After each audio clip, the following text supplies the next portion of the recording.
ሰብለ ምንድነው? የት ነው? ሰብለን ትምህርት ቤት እንሂድ ብዬ። አትሄድም። እሺ ነይ የት ነው አንቺ? ናንቺ ኧረ ምንድነው?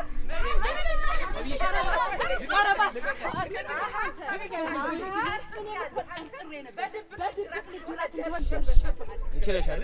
አሁን እኔ የሚያገባት ልጅ ዘመዴ ስለሆነ ነው የሰማሁት። ልጅ እኮ ናት። ብትሆንስ በጨቅላነቷ ድረህ ከትምህርቷ ልታሰናክላት ነው? እርስዎ ለአቅመ ሔዋን ያልደረሰች ልጅ መዳር ወንጀል መሆኑን ያውቁ? በዚህ አይነት ጋብቻ ምክንያት ሴት ልጆች ተገቢ ትምህርት ሳያገኙ ስለሚያቋርጡ ነው ለበርካታ ችግሮች የሚገለጡ። አይሆንም ብዬ ነበር ሰሚ ያጣሁ እንጂ በእኔ ይብቃ።